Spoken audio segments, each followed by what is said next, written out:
What does it take to build real observatories in the Urals? Not a model, not a set piece, but a working telescope through which tourists can look at the rings of Saturn and the Andromeda Nebula. Artyom and Ruslan decided to find the answer themselves. They boarded a plane and flew to Novosibirsk, to the only facility in Russia that manufactures professional telescopes for science. This is Astrosib, and here's what came of it. Honestly, I'm very pleasantly surprised by your laboratory, your developments. Everything is so interesting. I'd love to spend a week with you to see how it's all done. The view is fantastic. Yes, the video distorts it a bit though. Before looking at the telescopes, we found out who makes them. The story of the director of Astrosib didn't begin at an institute or a corporation. It began in childhood, when his father took him to an astronomy club. That's where it all started for me and developed. And I've been building telescopes practically since I was a kid. Well, since about 4th or 5th grade. And I've been building them my whole life. Even as a child, I was published in magazines. And back then, that was, it was cool. Now it's easy to get into a magazine. Yeah, right. There was a magazine called Earth and the Universe. They even published my photographs there. Back then it was very difficult. Astrophotography was a very complicated technology, not like it is now. Back then you had to sit by the telescope for hours in the cold, staying in one position and constantly keeping watch. There was a special device, an additional telescope called a GIT, and you had to constantly make sure that the star didn't move and always stayed at the center of the crosshairs. That's how it was back then for amateurs. They would sit in one position for an hour or an hour and a half without moving, constantly making adjustments. So your exposure would last about an hour and a half. Now with these new modern systems, it only takes 5 minutes at most for an exposure. That's really great. So it turns out that at an early age you didn't find yourself there and then you started to develop in this direction, right? You could say that, yes. This is actually very important for young people today. And I also sometimes talk to these young people and ask them for their thoughts. What is it that you really want in life?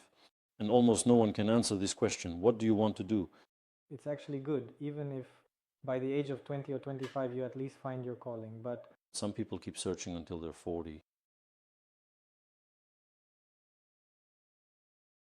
Take Ruslan, for example. Yes, he's an architect, a talented architect. I would even say he's an unconventional architect, but now he's already looking toward becoming a director, making films, acting in films. By the way, yes, that's a talent that's emerged in him. But interdisciplinarity is also a very good thing.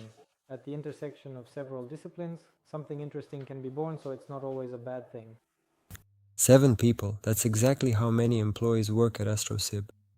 And this team builds telescopes that stand alongside 6-meter professional instruments at the world's leading observatories. How is this possible? The director himself explains.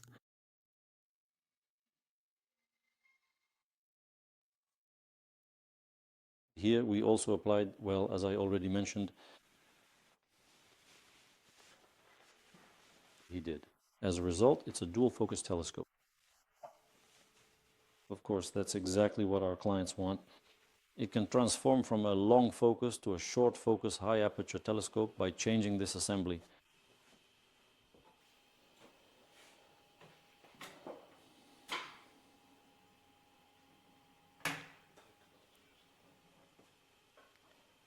In this specific application, here we have utilized advanced state-of-the-art direct drive technology.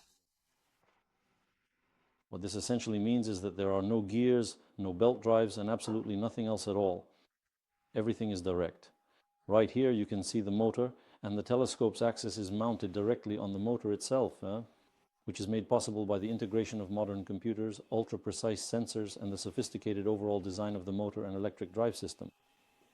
These are the kinds of technologies we have today, and it operates silently, well, almost silently, and it's extremely precise, yes, and most importantly, it's very durable because there's nothing here that can break. As Ruslan said, he didn't know we had our own Elon Musk here in Siberia, someone like that, but in the field of astronomy and telescopes. We started making these covers about 15 years ago, maybe even more. These kinds of automatic ones, at first no one else had them, but then we noticed that similar covers started to appear. The Europeans, the American telescopes, so we actually got ahead of them. There are two scenarios here. Either they took a look at what we did. Or maybe it was just something in the air. Yes, as they say. If someone comes up with an idea, it means that somewhere else in the world, someone else has had the same idea. But it does seem fantastic. Of course, this is a drawing. Yours was made. And this one is from our telescope, the same kind as yours. With your telescope, you can produce images like... In addition to this, there is actually a famous astronomical observatory named after Kolob. And then the conversation turned to the main topic. Artem told the director why they had come in the first place. And that perhaps became the most important moment of the entire trip. We currently have 3.2 in Victor's account. Yes, that's normal for the project. I have a question. We have... How should I put it? The soil, maybe it doesn't move. Well, basically, it's an uneven quarry, and at first glance, it seems, as they say, although we've already walked there, we've visited this area many times, everything is very close to the ground. For a long time now, in the morning, half a sheet, we will have a screw pile foundation. And I heard in a video that it's necessary to avoid these vibrations. So, how will it be in our case? Is there any solution from you, or maybe your piles will be enough? Of course they will, even if the soil is loose. In our case, if we pour a monolithic slab like this, that's already enough. Even if the soil underneath isn't great, the slab itself will just stand there and won't vibrate anymore. Well then. I think it's just that we happen to be in the right place at the right time with the right project. That's how it is, because right now overall, domestic tourism is developing here. Recently we've had the emergence of scientific popular tourism. GOST standards have appeared, and import substitution as well. So against this backdrop, projects like these have become relevant and are now on the agenda. So let's say, for example, they talk about them at forums, about Manu, about popular science tourism in person. And here we came with our project, and everyone picked it up so easily and supports us in this project.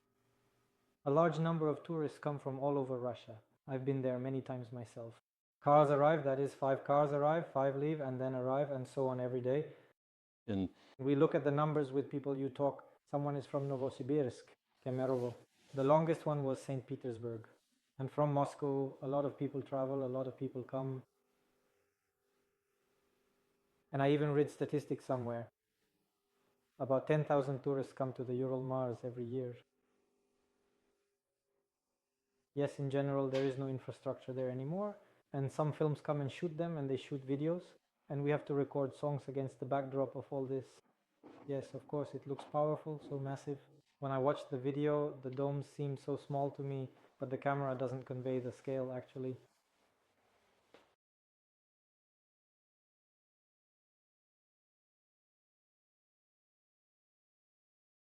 And we have independent power supply. It can open and close many times without it, and it can run on solar batteries. So basically, if there is no external power supply, you can install solar panels. Here's the inverter. The primary and fundamental purpose of this specific initiative is intended to be clearly defined. The inverter, which converts the power for charging the batteries from the solar panels. By the way, I was wondering how many people actually work at your company right now. We have 7 people in total. 7 people are making such incredible things. This is exactly the principle where a small team is more efficient than a large bloated staff. Here's a question. From the moment of our agreement, let's say the signing of the contract and so on, how long does it take to make the dome? And how long, for example, does it take to make the telescope? Well, for a standard project, we offer a time frame of 6 months per year. Well, sometimes we can negotiate something else. If, for example, more or less time is needed, of course, all of that can be discussed. And of course, it also depends on our current capabilities. And workload.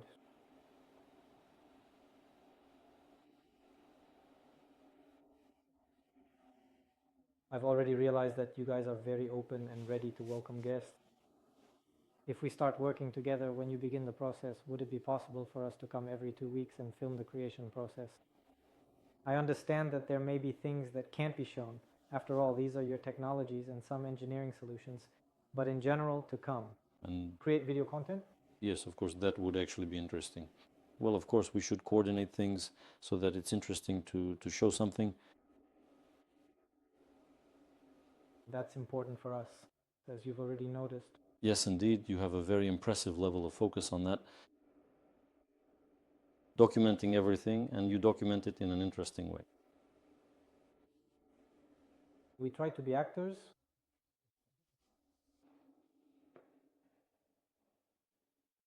Once again, we truly want to thank you for your wonderful hospitality. And we have also brought you a small symbolic gift from Mars, which we hope you enjoy. Wow, really?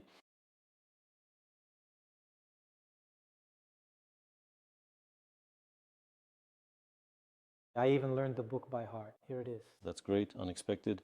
It will hang in Ufa with you and remind you of our project. Yes, that's wonderful. Thank you, thank you. They came for a price but left with an agreement. In half a year, a dome will appear on the top of the hill in Bogdanovich, one that has never been seen before in the Urals, along with a telescope through which anyone can see the rings of Saturn. Not on a smartphone screen, but with their own eyes, live under the open sky. The Ural Mars already receives about 80,000 tourists a year, without a single piece of infrastructure. What will happen when the infrastructure appears? We will find out together.